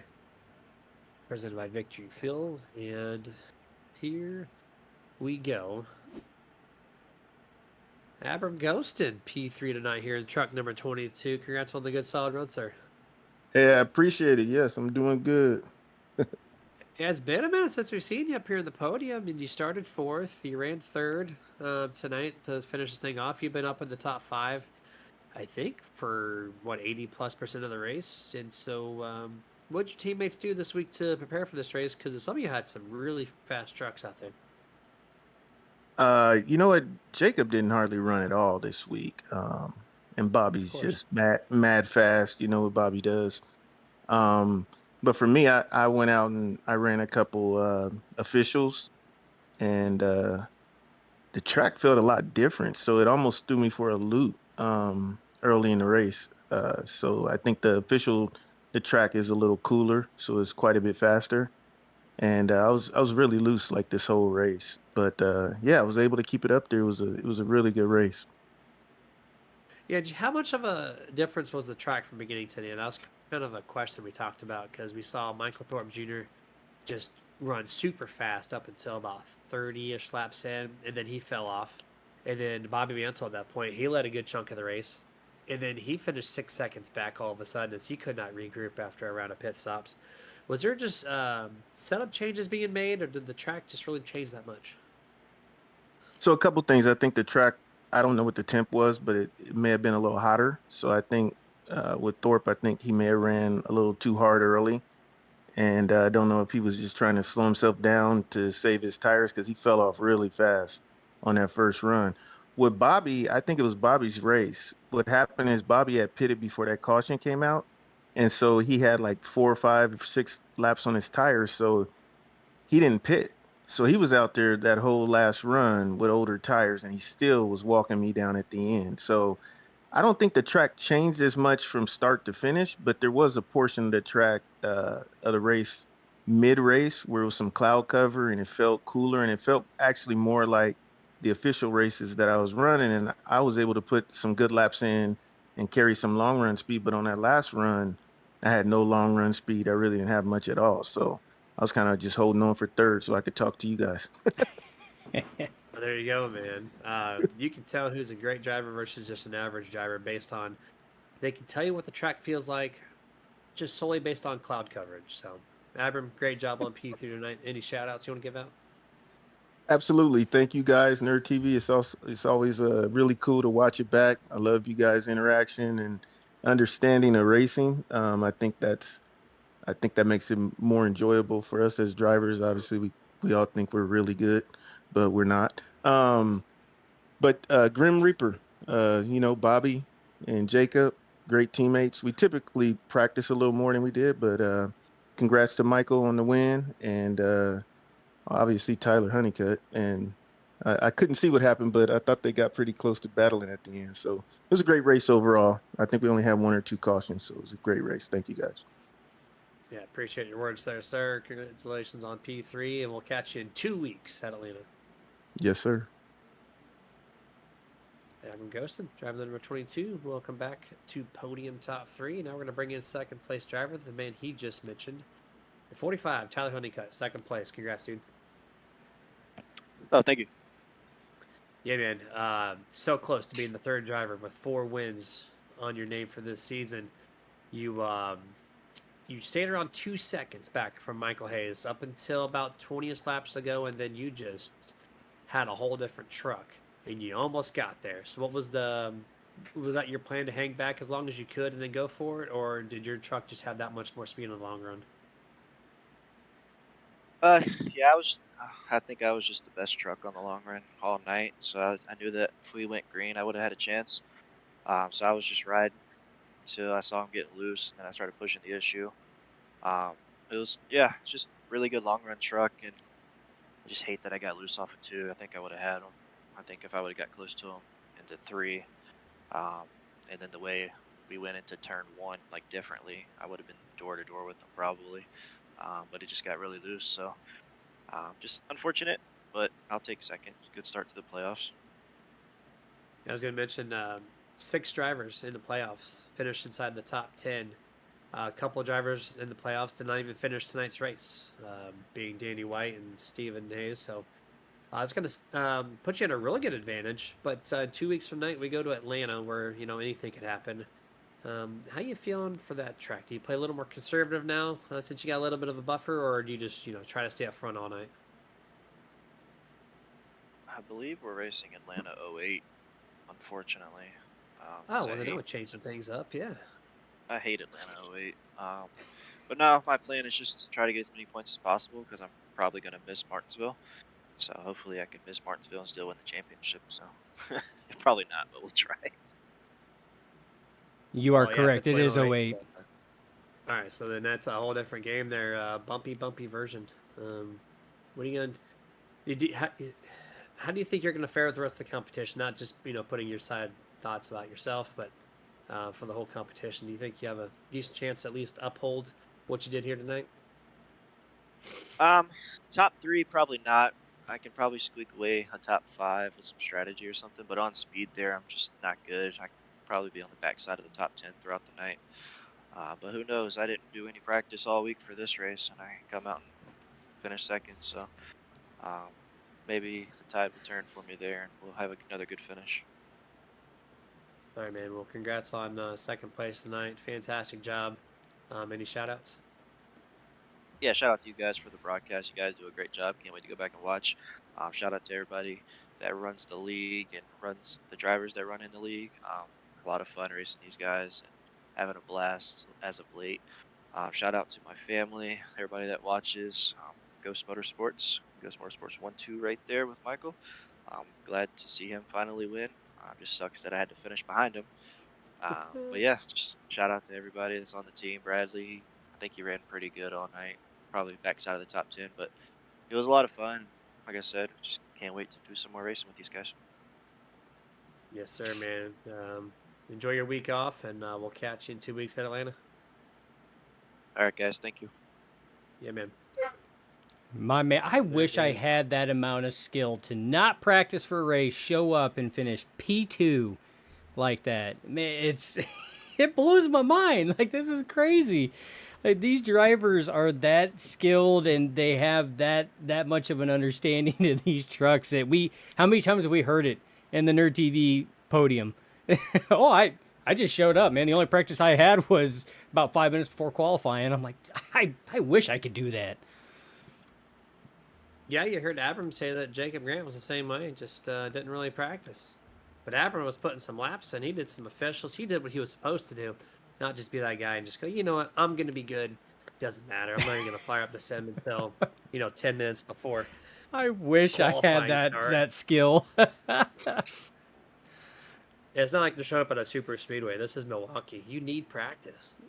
But some guys just got it, Dustin. Me and you are not that way. We are not. We are But- not those guys. No, not at all. But you know, one guy who is that way, maybe this guy we're gonna bring in, number 1, Michael Hayes, 23 starts this year, the first win of 2025. Congrats, sir. Hey guys. Hey, man. Really fast truck out there. It seemed like the really long run wasn't your friend by any means, but the first 30, 40 laps, man, that truck was a rocket. Explain to us, did you do anything with the truck all night, or did you just kind of hang tight with what you had and hope for the best? Nah, I just hung tight with what I had. I honestly couldn't tell you if the truck was loose or tight because I was battling both all night, and it was not fun to drive all night, especially trying to run down Bobby and just watching him pull away and pull away and pull away, and I'm back here biting tight and trying not to spin out every lap. That race was definitely a endurance race, and that was might have been one of the toughest wins, but the toughest races I've done in a long time. Yeah, Dustin had mentioned in the pre-race that this is just a track that can beat the driver up. And I talked about the mental side. I think Dustin was talking about physical. And probably both for you, it sounds like they're watching the truck drive away as your arms are falling off and your shoulders are burning and trying to keep it going. But what do you think the difference was? I know Bobby had tires that weren't, up to par on that restart. But even though your truck drove like crap at the end of the race, you're still the fastest one out there. So what do you think was like the difference between you and the other guys around you? Well, I think I was the fastest truck for like 30 to 40 laps. I think. Well, I don't know how Bobby is because I wasn't up front when Bobby had the same set of tires as me, but like I could pull away pretty good, but then right at that like 40 lap mark, it was like 40, 50 laps, it just fell off the cliff. So under those green flag stops, when that caution came out, I told Tyler I'm just gonna run it long and hope for a caution. It usually never goes my way, but this time I got the golden ticket. Yeah, man, you absolutely did. You earned it. Well-earned victory there. First one. You're a little spoiler there. Only one driver in the podium top 3 that's is a playoff driver. So you and Abram kind of showing up and putting on the competition for those guys, showing them how it gets done. But congrats, dude. Any shout-outs you'd like to give before we let you go tonight? Yeah, shout out to the team, Tyler, Bradley. I think Josh Altus was here tonight, but he was in our room. But shout out to all those guys. Shout out to everybody watching. Hopefully, it felt I don't want to say boring in the truck, but it definitely got long there for a little while. But shout out to everybody out there, and then shout out to you guys for broadcasting, like always. You guys are awesome. Absolutely. Appreciate that, sir. I'm just glad you Yeah, took you- our advice, man, and finally got out from behind the keyboard and got back behind the wheel. I didn't hit the wall. Well, I say that. I think I did hit the wall in the burnout a little bit. You did. but- You did. You did. Of course, you guys would catch that. Oh, yeah. Just wait till you see it. I actually rewound it and did it in slow-mo for you. I barely hit it. Barely's an overstatement. Or, no, that's an understatement. I was telling Yeah, Tyler yeah. when I was pulling up to the finish line, I'm like, there's no way I can hit this wall. And then I'd do a couple donuts, and then I hit it right there at the end. And I just kind of pulled up by the line and stopped.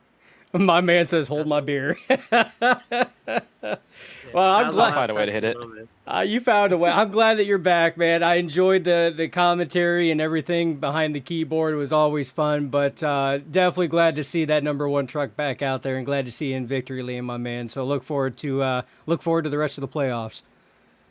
Yes, sir. I'm having a blast again. Hopefully we keep this group of guys going. It's been fun.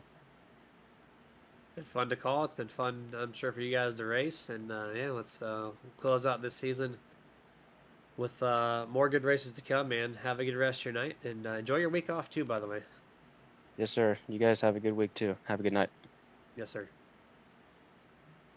Michael Hayes, who thought could get away with it. He said he barely hit the wall, Dustin. That's an understatement. He hit it pretty good. He hit it pretty good. It jacked the truck up a little bit. Yeah. But he knows our rules, man. We've been around Global for a minute or two. So these drivers, they know our rules. I mean, if you're gonna do a burnout, man, you gotta do it right. If you're gonna hit the wall, we're gonna call you out on it. But they're all good sports about it because it's all in good fun. I mean, it is. I mean, I'm glad to see Mike Hayes in victory lane. I feel for the 34 Michael Thorpe Jr. so close to that 4-peat, so dominant at the early stages of the races. I feel for the 89 of Bobby Mantle. I mean, dominant in the mid part of it, and then just not there. At just the tires. I mean, we heard it from Abram Ghostin. The tires. He had older tires there.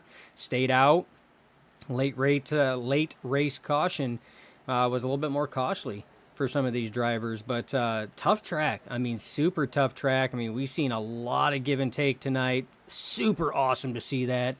We've seen a lot of driving skill out there to the level of the skill that we know that these drivers are. I mean, a lot of great saves, a lot of near misses. For such a short, flat track like this, I mean, it was a good race.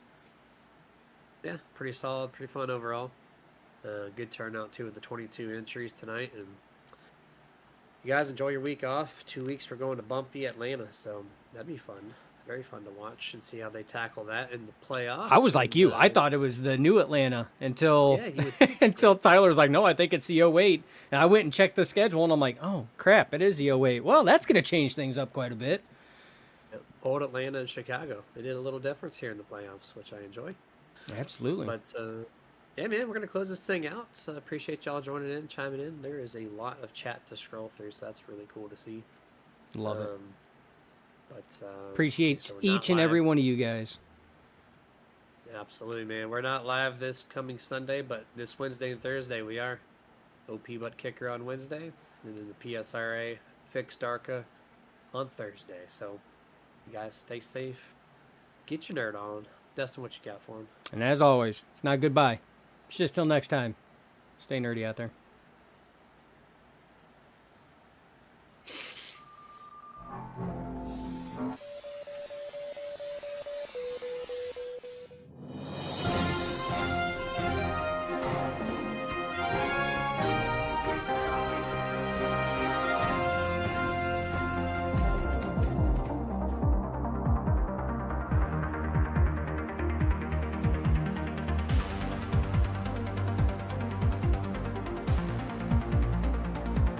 Back when nothing truly mattered and we hadn't had a clue, we fell in to play the game. Nothing would ever be the same. There were times when there was laughter, there were times when there was joy, but they took it all away for the pleasure in our pain.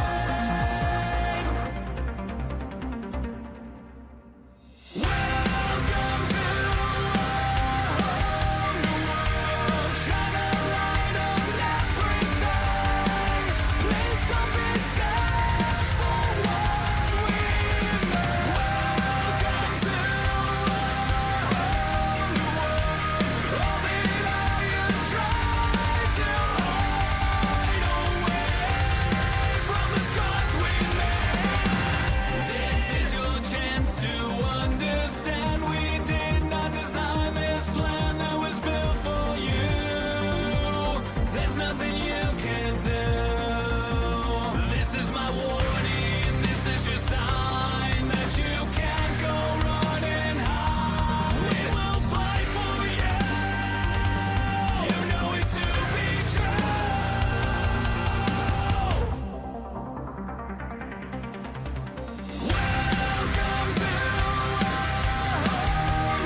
Shana